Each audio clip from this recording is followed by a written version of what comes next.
And we have Quinton Flynn again. Looking good, sounding good. All right, today we're going to start right off with questions. When they first contacted you and explained the basics of Kingdom Hearts to you, what did you actually think of it? They didn't say a whole lot about it. They just kind of explained my character to me. They didn't give me a lot of background or rundown on what was happening. So left it up to you to fill in the blanks? Kind of, yeah. I mean, they would explain to me my relationship to each character as each scene would develop, whatever was happening. That's what they would describe and explain.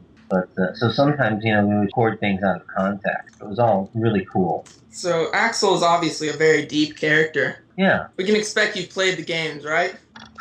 Well, I've tried, but to be honest, I've not. I don't have the skills. I have the skills to be Axel, but I don't have the skills to be a gamer. It seems. It's like I've always said at the cons. I said I do the acting and I leave the gaming up to the skills of you awesome gamers out there. You think of the difference between Axel and Lea. The general consensus was, if it's Axel, it must be good. And when it was Lea, it's just like, it's Kid Axel, it must be amazing. Oh, that's great.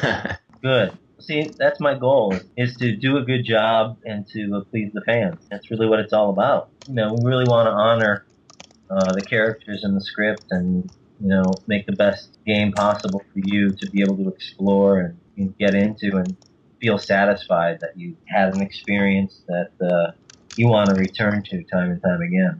This question is from Lingering Night on Cage Insider.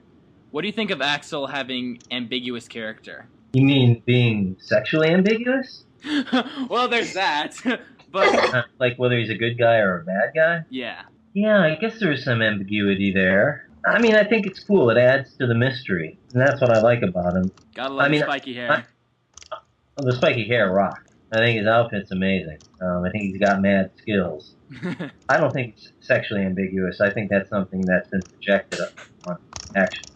That's the fans' That's fault. Sora and Riku, not Axel. Right.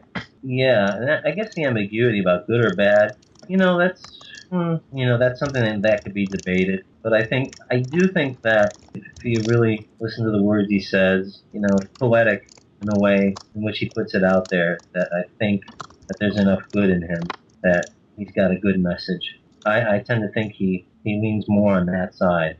This is Vegeta Fan 79 from KH13 that asked this. Out of Reno, Raiden, and Axel, your most iconic characters, who is your favorite? That's a tough one. I like them all for different reasons. Again, it's like trying to pick your favorite kid, dog, or kitten. Or your favorite beer or soda. What's my favorite? I don't know what my favorite is. Different on each day. I like Reno because he's a comedic smartass and he's comic relief, but he can also be a badass. I like Axel because he's strong and sharp, composed, and a philosopher and kind of hip. And I like Raiden because of everything he's been through on all his transitions between Metal Gear 2 and Metal Gear 4. I really loved playing him in Metal Gear 2 because, God, I had a script that was like a phone book. It was in everything. And I worked with everyone, even though people were not hip to him at first because he took over for Snake. They didn't know what to make of him. And I loved him in Metal Gear Solid 4 because, he became this world-weary, war-torn cyborg ninja who just had to make it through. He wanted to honor his wife, and he wanted to honor Snake because he said it's his turn to save him. And he was just this badass. So of the bunch, though, if I had an opportunity to do one on a regular basis, like in a series, the one that's probably closest to me would be Reno. Although I'd do any of them in a heartbeat. But the one that's most like me, just naturally, is kind of a smart-ass, quick-witted, dry guy Reno, who kind of likes to think of himself as a badass.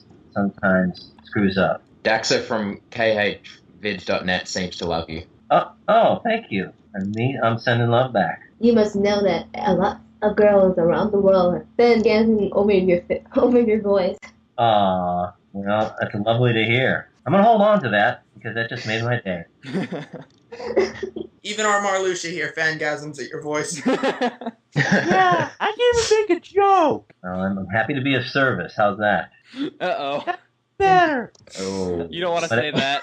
You don't want to service him. That's Whatever I can say to please the people. Give the people what they want, as the Kinks sang years ago. Give the people what they want. So Actually, that going more like- going to the various cons and whatnot. How is it like really meeting your fans and getting in touch with your audience? It's really cool. I love going to cons. It's a great time. I'm fascinated by the cosplay and how much time and effort people put into dressing up and how much they dig it. I love doing the Q&A panels and answering the questions and having a lot of fun. There's a lot of good-natured ribbing that goes on and improvisation. And, one time I even had a fan come up because she had a favorite scene. I think it was an Axel scene, actually, his death scene. She had wanted me to do it, and I said, you know what? Why don't you come up on stage and do it? She said, no, I couldn't. I said, yes, you can. I said, come on. Everybody, I said, encourage her. Give her some applause. And she came up, and she did it, and it was great, and everybody applauded. So I like to really, if I can, get everybody involved, And there's a guy I did a con with a few months back named Chris Rager, and he and I did a Q&A panel together. We improvised and bantered back and forth and did a lot of comedy. And so that's fun. I like bringing the comedy if I can, kind of stir things up, change things up a bit. Speaking of comedy, the Yowie song. How about that? What? That's when Jeff Nimoy and I had gone to our first convention together, and we had finished a long day of work and panels, Q&As, and autograph signings, and we just asked the guy, we're like, where can we meet some women? And he said, just go in there. Where? He said, the Yowie room. We're like, what's that? He said, oh, you find out. Yeah. And we went in, and I guess it was almost over. We looked up at the screen, and we saw, well, what you see, two men locking it up. And all of a sudden, the lights came up, and somebody who was there, I guess, had noticed us and said, hey, we have two special guests, Quinton Flynn and Jeff Nimoy. And they all applauded. And we're like, hi, we're not here for this, actually. It's just... Just like, oh, shit. No, girls are all leaving, and we're like, hi, no, it's not what you think. It's like, well, okay, and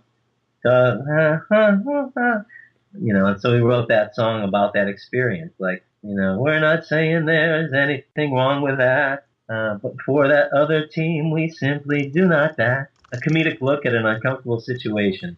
I bet. All right, that has been part 2 of our interview with Axel. Come back and listen sometime for parts 3 and 4, which will be up very soon. Thanks for listening.